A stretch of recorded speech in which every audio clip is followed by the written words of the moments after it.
ये जो क्वेश्चंस है प्रॉफिट एंड लॉस का, ये जेएनवी में बहुत ज़्यादा ऐसे क्वेश्चंस आपको देखने के लिए मिलेंगे। तो एक ऑब्जेक्ट है जो एक शॉपकीपर ने 800 में सेल किया। जब उसने 800 में सेल किया तो उसे क्या हो गया, प्रॉफिट। और उसी आर्टिकल को, उसी सामान को जब उसने 500 में सेल कर दिया तो उसे हो गया लॉस। तो आपको फाइंड करना है उसका कॉस्ट प्राइस, अगर जो प्रॉफिट है वो लॉस का डबल है।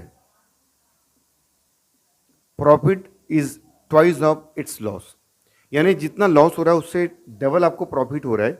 तो आपको उसका क्या फाइंड करना रहेगा, कॉस्ट प्राइस, यानी कि बाइंग प्राइस। तो ऐसे क्वेश्चन में हम लोग क्या मान लेते हैं, हम लोग मान लेते हैं कि जो उसका कॉस्ट प्राइस है उस सामान का वो है एक्स रुपीज़, यानी शॉपकीपर ने वो सामान एक्स रुपीज़ में लिया। तो जब हम लोग प्रॉफिट निकालेंगे तो प्रॉफिट क्या होगा, profit equal to always remember S P minus C P.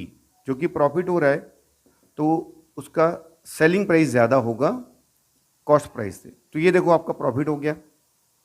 अब सिमिलरली जब लॉस होगा तो लॉस कब होता है, जब आपका सी पी ग्रेटर होता है एस पी से, और एस पी 500 है तब उसको लॉस हो गया। तो यहाँ लॉस होगा x माइनस 500। यहाँ पर जब भी लॉस होगा तो याद रखो उस कंडीशन में कॉस्ट प्राइस ज़्यादा होगा। अब अकॉर्डिंग टू क्वेश्चन ये जो रिलेशन है ये हमको यहाँ पर देखना पड़ेगा, profit equal to 2 into loss. अब यहाँ पर वैल्यू पुट करते हैं, प्रॉफिट कितना 800 माइनस एक्स, ये प्रॉफिट है, और लॉस कितना है x माइनस 500।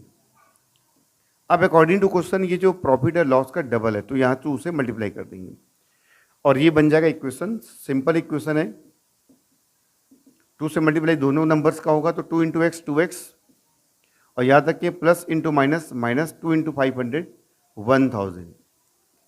अब इसको सॉल्व करने के लिए ट्रांसपोजिंग करेंगे, माइनस 1000 को जब हम ट्रांसपोज करते हैं इधर तो ये हो जाएगा पॉजिटिव प्लस 1000, और 2x तो यहीं था, ये माइनस एक्स को राइट साइड में ट्रांसपोज करेंगे तो प्लस एक्स हो जाएगा, डेट इज 1800। और ये कितना हुआ 3x। अब रूल्स क्या है क्वेश्चंस के, x इक्वल टू ये जो मल्टीप्लाई में था 3 वो ट्रांसपोज हुआ तो यहाँ आगे हो गया डिवाइड, 3 बन जा 3 से 600 जा। इट मीन्स जो कॉस्ट प्राइस था उस आर्टिकल का x वो था 600 रुपीज़।